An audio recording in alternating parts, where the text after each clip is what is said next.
Well, welcome everybody. I was telling you in the intro before we got started a little bit about my friend Sunil. Welcome. Are you joining us from Oakland today, Sunil? How I are you am. doing? I am. I'm in Oakland. We got some nice weather finally after some rain, so it's good to be here.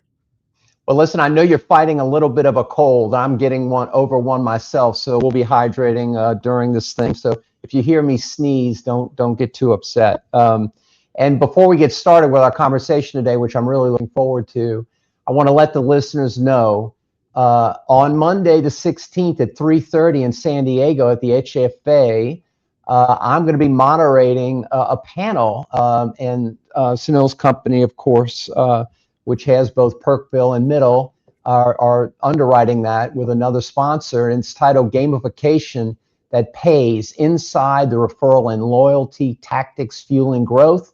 I really thank you for that opportunity, and I really encourage everyone there at HFA to attend that panel. We're going to have some great operators and have a really informative conversation. I look forward to it very much. Oh, Brian, we do too. And our partner, Solution One Partners, is co-sponsoring with us. So big thanks to them too. And we're so happy that you agreed to moderate and super excited about the conversation that's going to happen.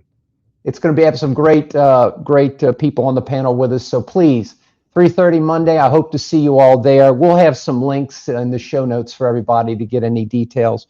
Well, as a guy who's founded a company that's having its fingerprints all over the space on the tech side, which you have with your Perkville and Middle brands, I'd like to talk to you about what you see right now. I mean, you're on the ground, really where that kind of intersection between the practical application of technologies and operations in things like integrating platforms or creating loyalty and referral systems, the things you do and more. What are you hearing and seeing right now day to day as far as opportunities and challenges right now in the fitness facility business? Yeah, so I would say there's sort of three key areas that we're seeing. One is obviously AI is a huge focus for all of us. Everyone is already using AI on a day-to-day basis, and they're trying to figure out how they can operationalize it into their business to drive efficiencies. And I mean, I feel like I see a new vendor almost every day pop up, even just in our space, that's offering AI-based services to our clients. So I know that they are definitely, being sold to.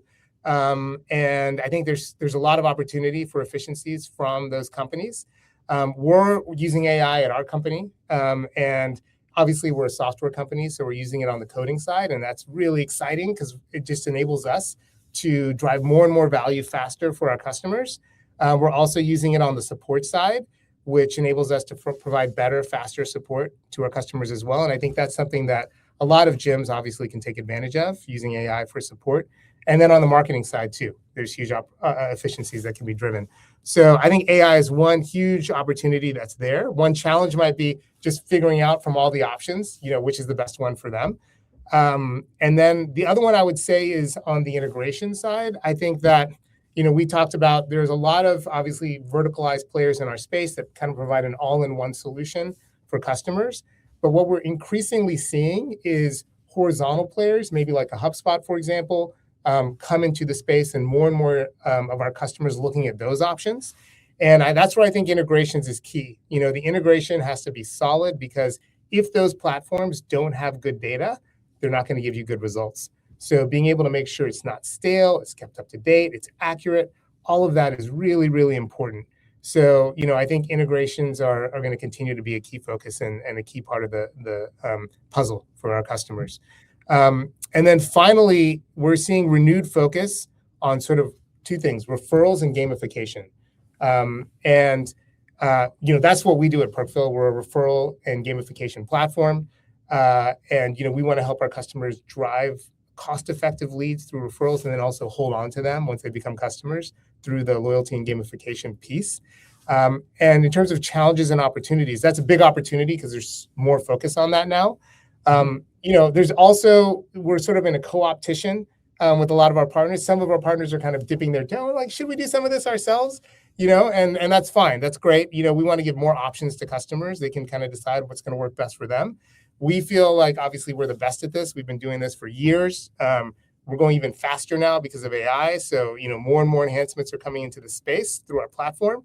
But I think referrals and gamification are going to be, a bigger focus for our customers going forward. So those are kind of the three areas I would say: AI, integrations, and then referrals and gamification. That's I can see that very clearly. And we didn't cover this when we were prepping for the pod conversation here. So forgive me if I'm throwing a curveball at you. Yeah. But so when it comes to these three areas that you're mentioning, there's the idea of it, and then there's actually making it happen. Is there, where do you see that being? Where do you see that being? What are the hard spots for the enterprises that are working with you? Are there any commonalities when it comes to adopting one or more of these different approaches you mentioned? Is it a matter of strategy, clarity on business process, priorities? What do you see as being kind of some of the barriers to adoption on some of these things? Yeah, I mean, I would say when it comes to, I'll start with loyalty, and gamification. So, how do you structure your program? You have it. Yeah, it's a good idea, but how's it? What are the? If I give away too much, that might get too expensive. If I do too little, then my members are going to find no value in it. So, really understanding how to structure the program, we have learned, is so critical to the success of it, because the software can be great, but if the rules are skewed, that can negatively impact your business. And that's why we work very closely with our customers to make sure that the rules of the program, the rewards they offer, are going to resonate with their clients, but also not break the bank. So that's one really, really important thing, I would say. When we go to, and if you think about referrals too, referral seems easy. Oh, I refer a friend, but as you get deeper into it, there's so many things you need to think about. Do the referrals expire? Okay. How long, if I refer my friend, what if they join 3 years from now? Do I still get rewarded for that? You need that capability. And we recently added that to the platform. What if 5 people refer the same person? Do all 5 of them, and that person joins, do all 5 of them get a reward?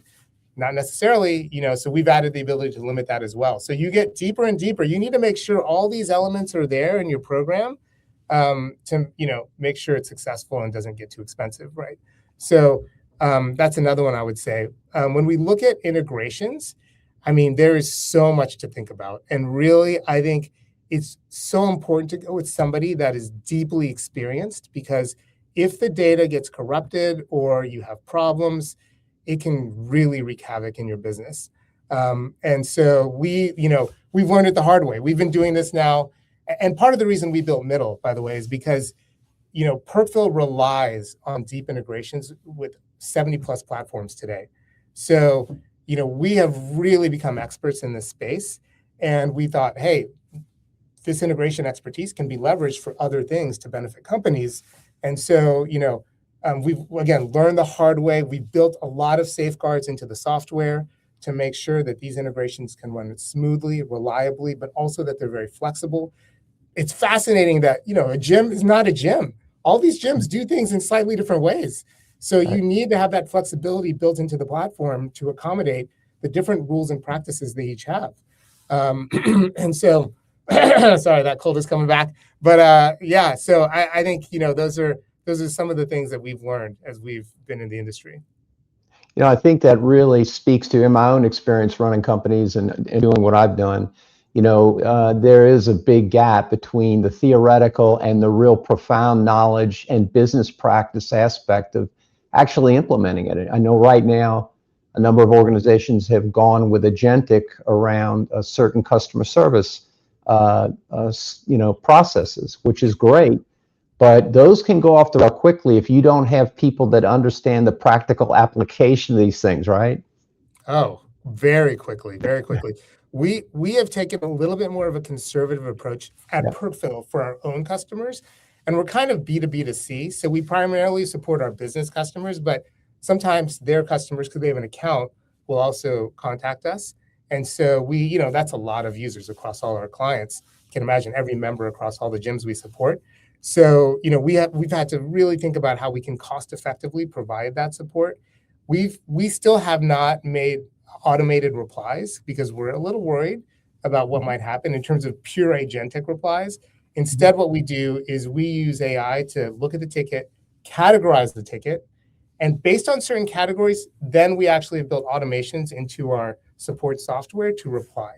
And so it's not free form, say whatever you want to the client, but AI is being used to drive those efficiencies. And that's where I think we're going to talk about this, where, as the CEO of the company, I like to do firsthand support, sales, marketing. I really try and get involved and see what's happening at the ground level. And when you do that, you see the opportunities like, okay, we've gotten 10 of this type of ticket today. Can we automate that? Can we categorize it and use AI cost effectively to do so? And then auto reply. And once you do so, oh my, it's unbelievable. People are getting instantaneous, accurate responses. Yep. And I wouldn't have been able to discover that if I wasn't there on the front lines. Obviously, our employees are doing that too, but it's super helpful to be on the front lines yourself. Yeah, that's wisdom, because it's so, and you always see this, don't you, when it comes to new realms of technology or new things, where it's kind of like in the fitness industry, or let's say I run. So let's say that you have a friend who hasn't been a runner, they want to run a 10K, and they wait, and then they're like, oh, I got to run this 10K, so let me run 10 miles a day, and they haven't run a half a mile in 20 years. Well, the chances of them getting hurt are really going to be high, or injuring themselves, or really not really preparing themselves. Like any technology, you need to kind of have a realistic view of how you actually implement. If you go too fast, too quick, and this is the funny part, a lot of times people will get so enthusiastic about it, they'll try too fast, and then they'll complain that the technology didn't work. It's just that they tried to do too much too fast and not the right way. And that's where having expertise like yours really becomes invaluable when it comes to actually executing the promise of the tool, versus going, hey, this is great, let's just do it all. And then your chances of making a mistake go way up. Yeah, I mean, the other thing I'll add to that I've learned is we become a profitable company, as a software company, it's not, companies are losing money all the way till they're billions in revenue. And it's so at our scale, I'm really proud that we become profitable, where we are today. And it's really, like you said, we don't bite off more than we can chew.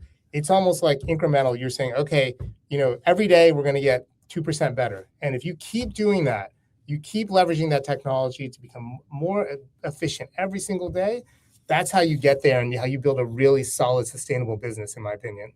Yeah, I agree with you. Patience is a very valuable thing. I mean, not being too patient, but being right. Not being careless sometimes is very valuable. So that's a great conversation. And what I always like to do is hear from you. So given these things we've been talking about, and the three kind of areas you see is really kind of part and parcel of what you're seeing today, talk about the future a little bit.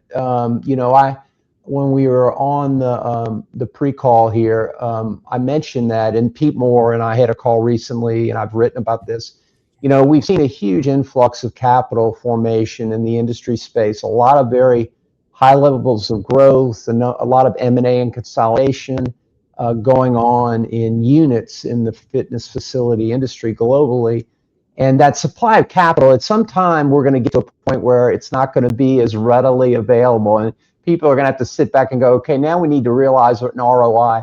My thinking is you're going to see more and more of a shift in the next year, 2, 3, into operationalization. In other words, taking all that investment and start making it make the returns that the spreadsheet shows they should have made.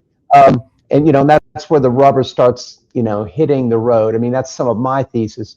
What do you see in the coming months and years as far as the future and where the areas are that you're focused on? What does that mean in your view? Yeah, I mean, I would agree.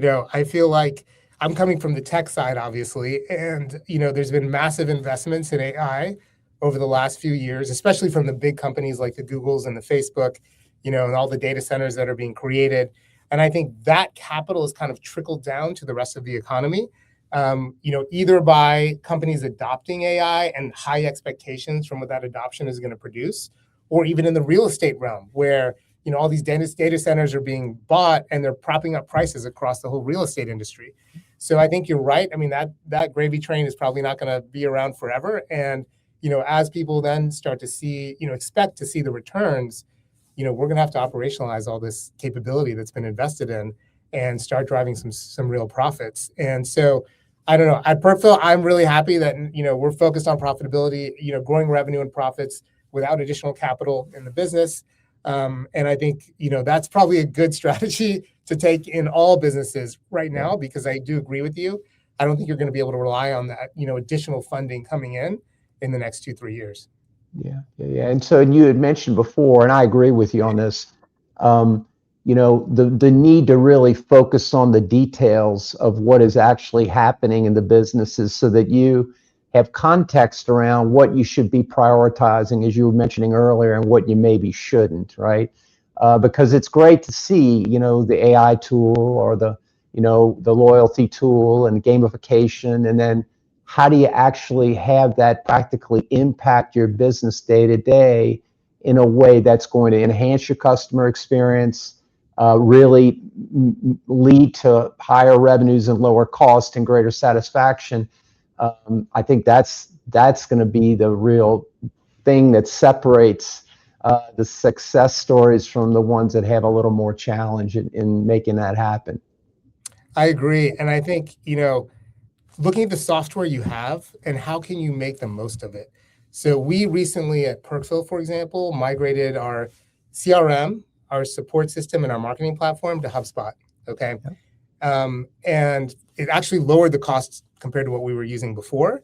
And we love the product so far. So that's good news. And we're constantly finding new ways and new things we can automate in the process, all the way from the sales cycle to sending NPS surveys to our customers. And so we're not necessarily hiring more people, but we are driving more efficiency and getting more insight on our customers by leveraging the technology that we already have. And I think that's a key thing is, looking at that software you've invested in, how can you use it better? And maybe that also requires an integration that you don't have. So that's another thing, is looking at those, areas to add more data to, further operationalize and drive efficiencies. I'm a really big believer in the NPS, for example, that we use, because I think scalably understanding your customers, how they feel about your business, the improvements and opportunities that are there that they give you feedback on, that is so important to driving future returns. So it's not just about efficiency and doing more with less, but it's also how do you understand your customers and really focus on the right things for them. That's so true. So true. So accurate. So you've built this great company with 2 amazing brands. You're doing wonderful things. I always like to ask entrepreneurs like you the question, what is some secret sauce? What are the pearls of wisdom that you could share with the listeners about your own journey, and what you've experienced and what you believe in that you think people should really keep in the back of their minds in the coming months and years, and to be very conscious of, given the road you've traveled down? So many things, too many. That's why I have all this gray hair. So I think, one big one, I think, is not getting too removed from your customers. If you're an entrepreneur, maybe you do some fundraising, you hire a bunch of people. I'm a believer in staying as close to the front lines as possible, as we've talked about today, whether it's support, sales, marketing. I think if you get too removed, then you start to lose insight on what's really important for the business. So that would be one key thing I would say.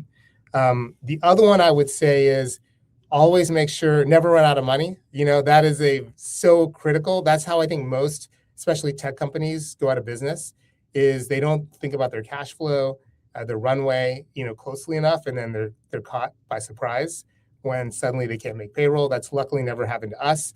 And so I think making sure you have a really good handle on the financials of the business is critical to your success. I will also now believe, the faster you can get profitable, the better, because it just removes so much time that you spend on fundraising, and you can instead focus that on your business and your customers. And in today's world, where you can do so much with so few people, you may not need all that huge amount of capital that you think you need to get to where you want.